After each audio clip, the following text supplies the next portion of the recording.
ಪ್ರತಿ ವರ್ಷ ಭಾದ್ರಪದ ಮಾಸದ ಶುಕ್ಲ ಪಕ್ಷ ಚೌತಿಯ ದಿನ ಆಚರಿಸಲಾಗುವಂತಹ ಗಣೇಶ ಚತುರ್ಥಿಯನ್ನು ಈ ವರ್ಷವೂ ಸಹ ನಾಡಿನಾದ್ಯಂತ ಸಂಭ್ರಮದಿಂದ ಆಚರಿಸಲಾಗ್ತಾ ಇದೆ. ಈ ಬಾರಿ ಬೆಳಗಾವಿಯಲ್ಲಿ ಹುಣಸೆ ಬೀಜದಿಂದ ಮಾಡಿದಂತಹ ಗಣೇಶನ ಮೂರ್ತಿ ಪ್ರತಿಷ್ಠಾಪನೆಯಂತೂ ಬಹಳ ವಿಶೇಷವಾಗಿತ್ತು. ಈ ಸಂಬಂಧಪಟ್ಟಂತೆ ಒಂದು ವರದಿ ಇದೆ, ನೋಡೋಣ.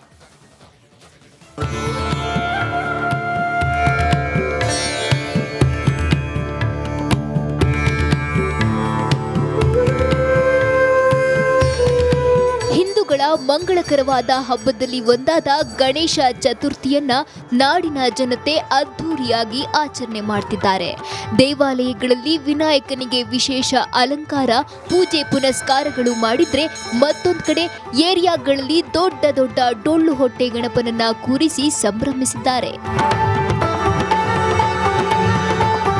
ಇನ್ನು ಬೆಳಗಾವಿ ಜಿಲ್ಲೆಯ ಮಾಳಿಗಲ್ಲಿಯಲ್ಲಿ ಹುಣಸೆ ಬೀಜದಿಂದ ಮಾಡಿದ ಪರಿಸರ ಸ್ನೇಹಿ ಗಣೇಶ ಪ್ರತಿಷ್ಠಾಪನೆ ಮಾಡಿರೋದು ವಿಶೇಷವಾಗಿತ್ತು.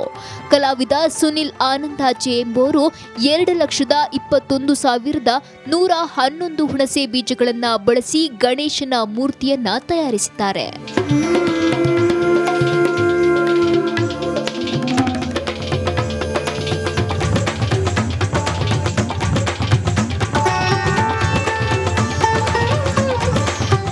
ಸುಮಾರು 8 ಅಡಿ ಉದ್ದ ಹಾಗೂ 4 ಅಡಿ ಅಗಲದ ಹುಣಸೆ ಬೀಜದ ಗಣೇಶನ ಮೂರ್ತಿಯನ್ನ ಪ್ರತಿಷ್ಠಾಪಿಸಲಾಗಿದ್ದು, ವಿಸರ್ಜನೆಯ ನಂತರವೂ ಹುಣಸೆ ಬೀಜದಿಂದ ಸಸಿಗಳು ಬೆಳೆಯಲಿ ಎಂಬ ಪರಿಕಲ್ಪನೆಯಲ್ಲಿ ಸಂಕಷ್ಟಹರ ಗಣಪತಿಯನ್ನ ತಯಾರಿಸಿದ್ದಾರೆ ಕಲಾವಿದ ಸುನಿಲ್.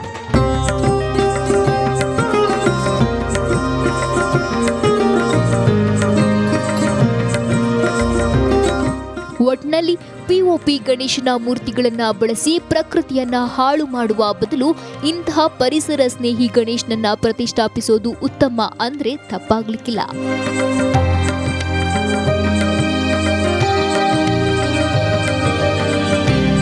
ಮೈಲಾರಿ ಪಟಾತ, ರಿಪಬ್ಲಿಕ್ ಕನ್ನಡ, ಬೆಳಗಾವಿ.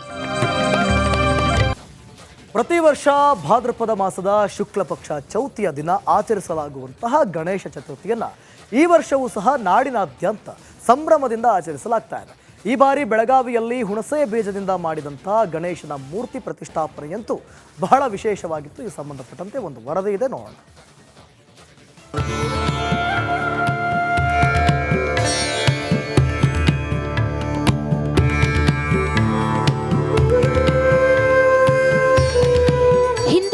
ಮಂಗಳಕರವಾದ ಹಬ್ಬದಲ್ಲಿ ಒಂದಾದ ಗಣೇಶ ಚತುರ್ಥಿಯನ್ನ ನಾಡಿನ ಜನತೆ ಅದ್ಧೂರಿಯಾಗಿ ಆಚರಣೆ ಮಾಡ್ತಿದ್ದಾರೆ. ದೇವಾಲಯಗಳಲ್ಲಿ ವಿನಾಯಕನಿಗೆ ವಿಶೇಷ ಅಲಂಕಾರ, ಪೂಜೆ ಪುನಸ್ಕಾರಗಳು ಮಾಡಿದ್ರೆ ಮತ್ತೊಂದು ಕಡೆ ಏರಿಯಾಗಳಲ್ಲಿ ದೊಡ್ಡ ದೊಡ್ಡ ಡೊಳ್ಳು ಹೊಟ್ಟೆ ಗಣಪನನ್ನ ಕೂರಿಸಿ ಸಂಭ್ರಮಿಸಿದ್ದಾರೆ. ಇನ್ನು ಬೆಳಗಾವಿ ಜಿಲ್ಲೆಯ ಮಾಳಿಗಲ್ಲಿಯಲ್ಲಿ ಹುಣಸೆ ಬೀಜದಿಂದ ಮಾಡಿದ ಪರಿಸರ ಸ್ನೇಹಿ ಗಣೇಶ ಪ್ರತಿಷ್ಠಾಪನೆ ಮಾಡಿರೋದು ವಿಶೇಷವಾಗಿತ್ತು. ಕಲಾವಿದ ಸುನಿಲ್ ಆನಂದಾಚೆ ಎಂಬುವರು 2,21,111 ಹುಣಸೆ ಬೀಜಗಳನ್ನು ಬಳಸಿ ಗಣೇಶನ ಮೂರ್ತಿಯನ್ನ ತಯಾರಿಸಿದ್ದಾರೆ.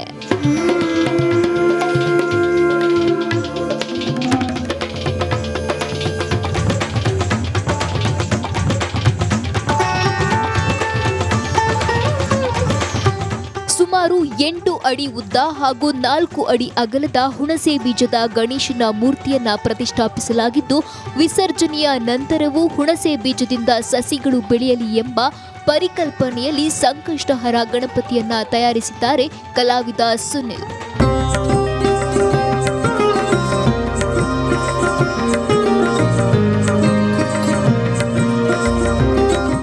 ಒಟ್ನಲ್ಲಿ ಪಿಒಪಿ ಗಣೇಶನ ಮೂರ್ತಿಗಳನ್ನ ಬಳಸಿ ಪ್ರಕೃತಿಯನ್ನ ಹಾಳು ಮಾಡುವ ಬದಲು ಇಂತಹ ಪರಿಸರ ಸ್ನೇಹಿ ಗಣೇಶನನ್ನ ಪ್ರತಿಷ್ಠಾಪಿಸೋದು ಉತ್ತಮ ಅಂದ್ರೆ ತಪ್ಪಾಗ್ಲಿಕ್ಕಿಲ್ಲ.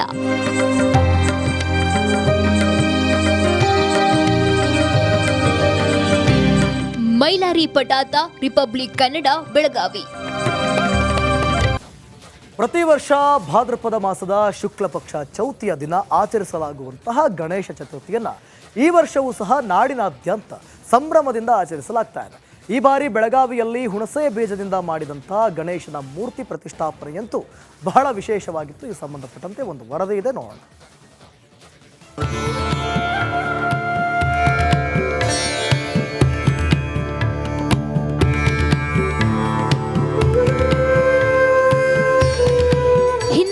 ಮಂಗಳಕರವಾದ ಹಬ್ಬದಲ್ಲಿ ಒಂದಾದ ಗಣೇಶ ಚತುರ್ಥಿಯನ್ನ ನಾಡಿನ ಜನತೆ ಅದ್ಧೂರಿಯಾಗಿ ಆಚರಣೆ ಮಾಡ್ತಿದ್ದಾರೆ. ದೇವಾಲಯಗಳಲ್ಲಿ ವಿನಾಯಕನಿಗೆ ವಿಶೇಷ ಅಲಂಕಾರ, ಪೂಜೆ ಪುನಸ್ಕಾರಗಳು ಮಾಡಿದ್ರೆ ಮತ್ತೊಂದು ಕಡೆ ಏರಿಯಾಗಳಲ್ಲಿ ದೊಡ್ಡ ದೊಡ್ಡ ಡೊಳ್ಳು ಹೊಟ್ಟೆ ಗಣಪನನ್ನ ಕೂರಿಸಿ ಸಂಭ್ರಮಿಸಿದ್ದಾರೆ. ಇನ್ನು ಬೆಳಗಾವಿ ಜಿಲ್ಲೆಯ ಮಾಳಿಗಲ್ಲಿಯಲ್ಲಿ ಹುಣಸೆ ಬೀಜದಿಂದ ಮಾಡಿದ ಪರಿಸರ ಸ್ನೇಹಿ ಗಣೇಶ ಪ್ರತಿಷ್ಠಾಪನೆ ಮಾಡಿರೋದು ವಿಶೇಷವಾಗಿತ್ತು. ಕಲಾವಿದ ಸುನಿಲ್ ಆನಂದಾಚೆ ಎಂಬುವರು 2,21,111 ಹುಣಸೆ ಬೀಜಗಳನ್ನು ಬಳಸಿ ಗಣೇಶನ ಮೂರ್ತಿಯನ್ನ ತಯಾರಿಸಿದ್ದಾರೆ.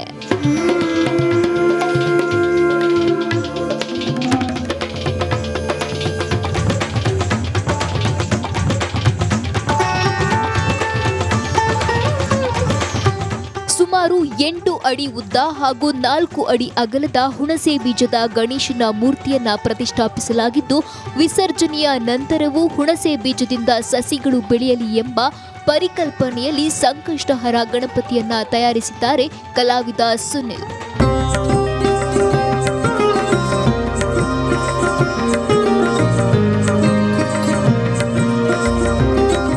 ಒಟ್ನಲ್ಲಿ ಪಿಒಪಿ ಗಣೇಶನ ಮೂರ್ತಿಗಳನ್ನ ಬಳಸಿ ಪ್ರಕೃತಿಯನ್ನ ಹಾಳು ಮಾಡುವ ಬದಲು ಇಂತಹ ಪರಿಸರ ಸ್ನೇಹಿ ಗಣೇಶನನ್ನ ಪ್ರತಿಷ್ಠಾಪಿಸೋದು ಉತ್ತಮ ಅಂದ್ರೆ ತಪ್ಪಾಗ್ಲಿಕ್ಕಿಲ್ಲ.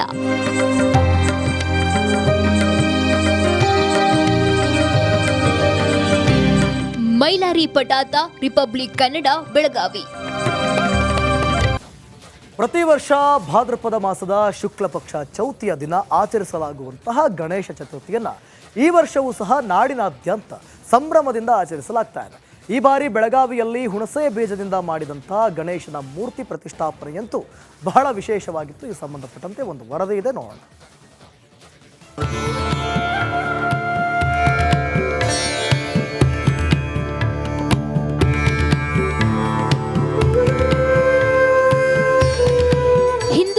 ಮಂಗಳಕರವಾದ ಹಬ್ಬದಲ್ಲಿ ಒಂದಾದ ಗಣೇಶ ಚತುರ್ಥಿಯನ್ನ ನಾಡಿನ ಜನತೆ ಅದ್ಧೂರಿಯಾಗಿ ಆಚರಣೆ ಮಾಡ್ತಿದ್ದಾರೆ. ದೇವಾಲಯಗಳಲ್ಲಿ ವಿನಾಯಕನಿಗೆ ವಿಶೇಷ ಅಲಂಕಾರ, ಪೂಜೆ ಪುನಸ್ಕಾರಗಳು ಮಾಡಿದ್ರೆ ಮತ್ತೊಂದು ಕಡೆ ಏರಿಯಾಗಳಲ್ಲಿ ದೊಡ್ಡ ದೊಡ್ಡ ಡೊಳ್ಳು ಹೊಟ್ಟೆ ಗಣಪನನ್ನ ಕೂರಿಸಿ ಸಂಭ್ರಮಿಸಿದ್ದಾರೆ. ಇನ್ನು ಬೆಳಗಾವಿ ಜಿಲ್ಲೆಯ ಮಾಳಿಗಲ್ಲಿಯಲ್ಲಿ ಹುಣಸೆ ಬೀಜದಿಂದ ಮಾಡಿದ ಪರಿಸರ ಸ್ನೇಹಿ ಗಣೇಶ ಪ್ರತಿಷ್ಠಾಪನೆ ಮಾಡಿರೋದು ವಿಶೇಷವಾಗಿತ್ತು. ಕಲಾವಿದ ಸುನಿಲ್ ಆನಂದಾಚೆ ಎಂಬುವರು 2,21,111 ಹುಣಸೆ ಬೀಜಗಳನ್ನು ಬಳಸಿ ಗಣೇಶನ ಮೂರ್ತಿಯನ್ನ ತಯಾರಿಸಿದ್ದಾರೆ.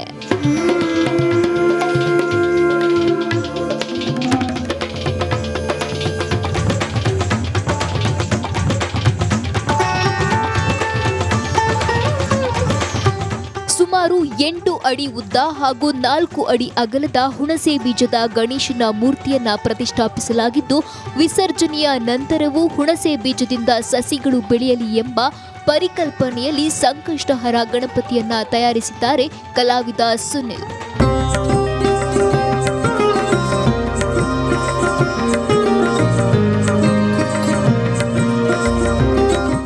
ಒಟ್ನಲ್ಲಿ ಪಿಒಪಿ ಗಣೇಶನ ಮೂರ್ತಿಗಳನ್ನ ಬಳಸಿ ಪ್ರಕೃತಿಯನ್ನ ಹಾಳು ಮಾಡುವ ಬದಲು ಇಂತಹ ಪರಿಸರ ಸ್ನೇಹಿ ಗಣೇಶನನ್ನ ಪ್ರತಿಷ್ಠಾಪಿಸೋದು ಉತ್ತಮ ಅಂದ್ರೆ ತಪ್ಪಾಗ್ಲಿಕ್ಕಿಲ್ಲ.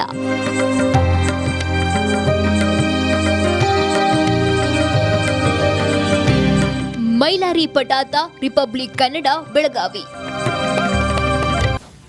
ಪ್ರತಿ ವರ್ಷ ಭಾದ್ರಪದ ಮಾಸದ ಶುಕ್ಲ ಪಕ್ಷ ಚೌತಿಯ ದಿನ ಆಚರಿಸಲಾಗುವಂತಹ ಗಣೇಶ ಚತುರ್ಥಿಯನ್ನ ಈ ವರ್ಷವೂ ಸಹ ನಾಡಿನಾದ್ಯಂತ ಸಂಭ್ರಮದಿಂದ ಆಚರಿಸಲಾಗ್ತಾ ಇದೆ. ಈ ಬಾರಿ ಬೆಳಗಾವಿಯಲ್ಲಿ ಹುಣಸೆ ಬೀಜದಿಂದ ಮಾಡಿದಂತಹ ಗಣೇಶನ ಮೂರ್ತಿ ಪ್ರತಿಷ್ಠಾಪನೆಯಂತೂ ಬಹಳ ವಿಶೇಷವಾಗಿತ್ತು. ಈ ಸಂಬಂಧಪಟ್ಟಂತೆ ಒಂದು ವರದಿ ಇದೆ, ನೋಡೋಣ.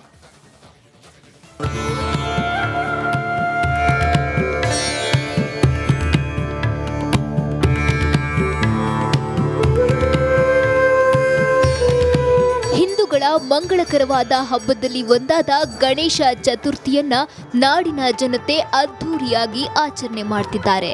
ದೇವಾಲಯಗಳಲ್ಲಿ ವಿನಾಯಕನಿಗೆ ವಿಶೇಷ ಅಲಂಕಾರ, ಪೂಜೆ ಪುನಸ್ಕಾರಗಳು ಮಾಡಿದ್ರೆ ಮತ್ತೊಂದು ಕಡೆ ಏರಿಯಾಗಳಲ್ಲಿ ದೊಡ್ಡ ದೊಡ್ಡ ಡೊಳ್ಳು ಹೊಟ್ಟೆ ಗಣಪನನ್ನ ಕೂರಿಸಿ ಸಂಭ್ರಮಿಸಿದ್ದಾರೆ. ಇನ್ನು ಬೆಳಗಾವಿ ಜಿಲ್ಲೆಯ ಮಾಳಿಗಲ್ಲಿಯಲ್ಲಿ ಹುಣಸೆ ಬೀಜದಿಂದ ಮಾಡಿದ ಪರಿಸರ ಸ್ನೇಹಿ ಗಣೇಶ ಪ್ರತಿಷ್ಠಾಪನೆ ಮಾಡಿರೋದು ವಿಶೇಷವಾಗಿತ್ತು. ಕಲಾವಿದ ಸುನಿಲ್ ಆನಂದಾಚೆ ಎಂಬುವರು 2,21,111 ಹುಣಸೆ ಬೀಜಗಳನ್ನು ಬಳಸಿ ಗಣೇಶನ ಮೂರ್ತಿಯನ್ನ ತಯಾರಿಸಿದ್ದಾರೆ.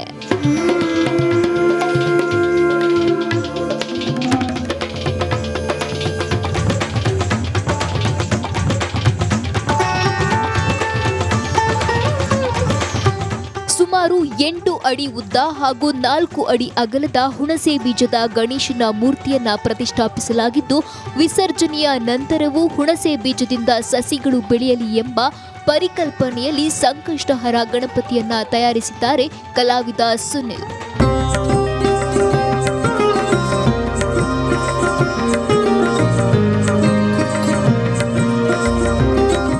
ಒಟ್ನಲ್ಲಿ ಪಿಒಪಿ ಗಣೇಶನ ಮೂರ್ತಿಗಳನ್ನ ಬಳಸಿ ಪ್ರಕೃತಿಯನ್ನ ಹಾಳು ಮಾಡುವ ಬದಲು ಇಂತಹ ಪರಿಸರ ಸ್ನೇಹಿ ಗಣೇಶನನ್ನ ಪ್ರತಿಷ್ಠಾಪಿಸೋದು ಉತ್ತಮ ಅಂದ್ರೆ ತಪ್ಪಾಗ್ಲಿಕ್ಕಿಲ್ಲ.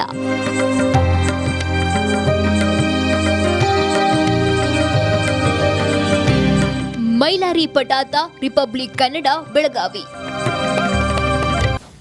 ಪ್ರತಿ ವರ್ಷ ಭಾದ್ರಪದ ಮಾಸದ ಶುಕ್ಲ ಪಕ್ಷ ಚೌತಿಯ ದಿನ ಆಚರಿಸಲಾಗುವಂತಹ ಗಣೇಶ ಚತುರ್ಥಿಯನ್ನ ಈ ವರ್ಷವೂ ಸಹ ನಾಡಿನಾದ್ಯಂತ ಸಂಭ್ರಮದಿಂದ ಆಚರಿಸಲಾಗ್ತಾ ಇದೆ. ಈ ಬಾರಿ ಬೆಳಗಾವಿಯಲ್ಲಿ ಹುಣಸೆ ಬೀಜದಿಂದ ಮಾಡಿದಂತಹ ಗಣೇಶನ ಮೂರ್ತಿ ಪ್ರತಿಷ್ಠಾಪನೆಯಂತೂ ಬಹಳ ವಿಶೇಷವಾಗಿತ್ತು. ಈ ಸಂಬಂಧಪಟ್ಟಂತೆ ಒಂದು ವರದಿ ಇದೆ, ನೋಡೋಣ.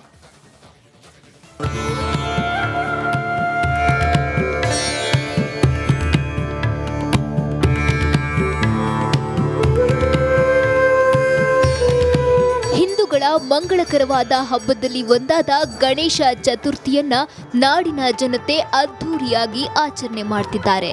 ದೇವಾಲಯಗಳಲ್ಲಿ ವಿನಾಯಕನಿಗೆ ವಿಶೇಷ ಅಲಂಕಾರ, ಪೂಜೆ ಪುನಸ್ಕಾರಗಳು ಮಾಡಿದ್ರೆ ಮತ್ತೊಂದು ಕಡೆ ಏರಿಯಾಗಳಲ್ಲಿ ದೊಡ್ಡ ದೊಡ್ಡ ಡೊಳ್ಳು ಹೊಟ್ಟೆ ಗಣಪನನ್ನ ಕೂರಿಸಿ ಸಂಭ್ರಮಿಸಿದ್ದಾರೆ.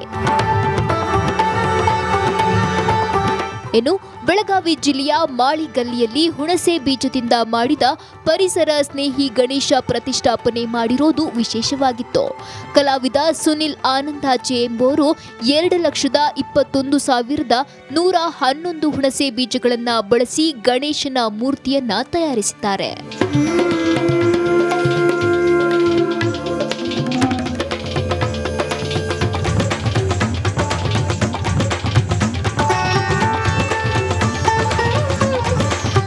ಸುಮಾರು 8 ಅಡಿ ಉದ್ದ ಹಾಗೂ 4 ಅಡಿ ಅಗಲದ ಹುಣಸೆ ಬೀಜದ ಗಣೇಶನ ಮೂರ್ತಿಯನ್ನ ಪ್ರತಿಷ್ಠಾಪಿಸಲಾಗಿದ್ದು, ವಿಸರ್ಜನೆಯ ನಂತರವೂ ಹುಣಸೆ ಬೀಜದಿಂದ ಸಸಿಗಳು ಬೆಳೆಯಲಿ ಎಂಬ ಪರಿಕಲ್ಪನೆಯಲ್ಲಿ ಸಂಕಷ್ಟಹರ ಗಣಪತಿಯನ್ನ ತಯಾರಿಸಿದ್ದಾರೆ ಕಲಾವಿದ ಸುನಿಲ್.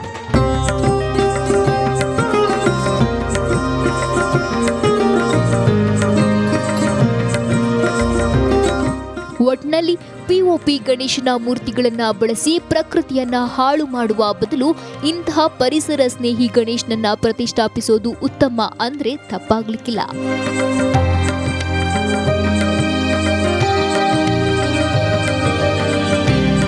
ಮೈಲಾರಿ ಪಟಾತ, ರಿಪಬ್ಲಿಕ್ ಕನ್ನಡ, ಬೆಳಗಾವಿ.